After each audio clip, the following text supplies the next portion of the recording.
جناب مولویوں نے تو دین کو بیچ دیا ہے، یہ تو نماز پڑھانے کے پیسے لیتا ہے، یہ تو جناب یہ تو سیلری بڑھانے کی باتیں کرتا ہے، ثواب نہیں ملے گا اسے کیونکہ یہ تو پیسے لے رہا ہے۔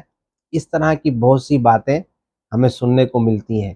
امام صاحب دینی طبقے سے تعلق رکھنے والے کچھ اچھا کھا لیں تو ہم ٹو میں لگ جاتے ہیں، بھائی کہاں سے آ رہا ہے اور کیسے یہ کھا رہے ہیں، مطلب مرغیاں چل رہی ہیں تو دال دال آج کیوں نہیں پکی ہے، تو گوشت چل رہا ہے، امام صاحب نے تنخواہ بڑھانے کا مطالبہ کر دیا، یہ تو دین بیچنے والے لوگ ہیں۔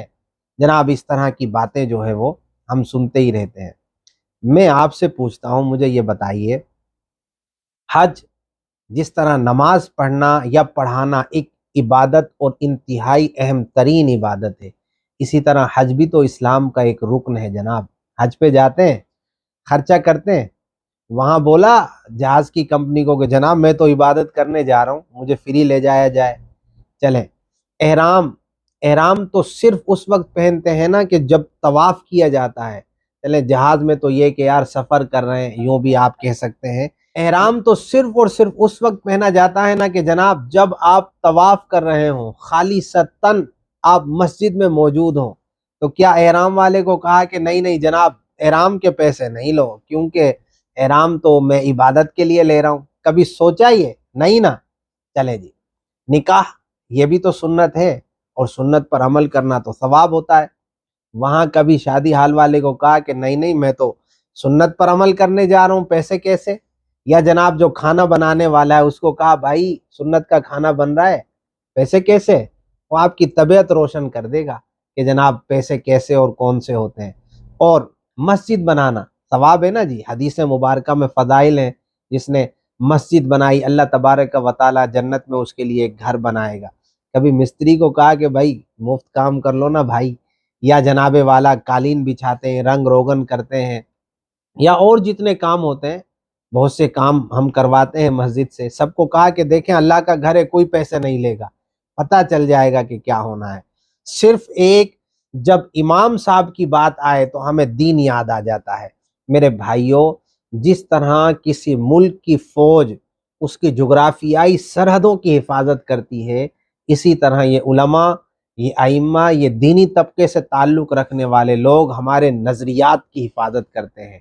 اگر فوج میں کمی آ جائے تو سرحدوں کی حفاظت کرنا مشکل ہو جاتا ہے، اگر ان کی ضروریات کو پورا نہ کیا جائے تو سرحدوں کی حفاظت کرنا مشکل ہو جاتا ہے، اگر دینی طبقے کے لوگوں کی ضرورتوں کو پورا نہ کیا گیا تو کہیں ایسا نہ ہو کہ نظریات کی حفاظت کرنا مشکل ہو جائے۔ اور آج کل کتنا مشکل ہو رہا ہے یہ ہم سب کو معلوم ہے۔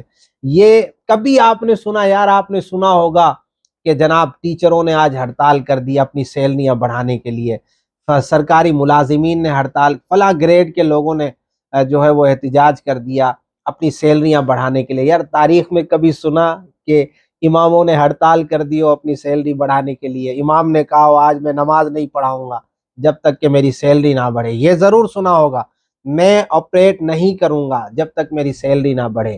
ڈاکٹروں نے احتجاج کر دیا ہو، ٹیچروں نے احتجاج کر دیا ہو، یہ دینی طبقے سے تعلق رکھنے والے لوگ، اور ان کی سیلریاں ہوتی کتنی ہیں؟ یہی 10 12 15 20 25 ہزار۔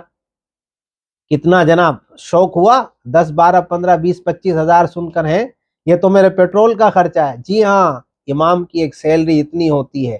آپ 80% مساجد کے لوگوں کا آپ معلوم کریں، 2 لاکھ روپے کی جناب ہم نے رنگ کروایا ہے، 1 کروڑ روپے کی مسجد بنی ہے، ہم نے یہ بنوا دیا وہ بنوا دیا۔ امام صاحب کو کتنے دے رہے ہیں؟ امام صاحب کو جناب میں 10,000 دے رہا ہوں، امام صاحب کو ہم 15,000 دے رہے ہیں۔ میرے بھائی، بزرگان دین، صحابہ کرام، رسول کریم صلی اللہ تعالی علیہ وسلم سے لے کر اب تک جو دینی طبقے سے تعلق رکھنے والے لوگ ہیں، یا تو ان کا اپنا کاروبار ہوا کرتا تھا اور وہ اپنی سہولت کے مطابق پھر مسجد کے لیے ٹائم دیا کرتے تھے، مدارس کے لیے ٹائم دیا کرتے تھے۔ ہمیں ٹائم بھی 24 گھنٹے چاہیے، جناب مقتدی آنے سے پہلے پہلے امام چاہیے، مسجد کھلی ہو، صفائی بھی کرنی ہے تو جناب اذان بھی دینی، 1 منٹ بھی لیٹ نہیں ہونا ہے، ہم نے نہ جناب لیٹ ہونے دینا ہے۔ اور کاروبار تو ہم نے کرنے ہی نہیں دینا ہے نا امام صاحب کو۔ اگر امام صاحب نے کاروبار کر لیا تو ہم نے پوچھنا ہے ہاں بھائی کہاں سے کاروبار کر رہے ہو؟ امام صاحب کے پاس پیسے کہاں سے آئے کاروبار کے لیے؟ تو ہم نے نہ انہیں کاروبار کرنے دینا ہے، مسجد میں 24 گھنٹے ہم نے رکھنا بھی ہے، اذانیں یہ دے گا، نمازیں یہ پڑھائے گا، صبح شام بچوں کو یہ پڑھائے گا، کوئی فوت ہو گیا تو جنازہ یہ پڑھائے گا، کوئی پیدا ہو گیا تو جناب کان میں اذان یہ دے گا، نکاح ہوا تو یہ دے گا۔ پیسوں کی بات نہیں کیجیے جناب، 24 گھنٹے ہم نے پابند بھی رکھنا ہے اور ان کی ضروریات کو پورا بھی نہیں کرنا ہے، یہ تو ظلم ہے نا۔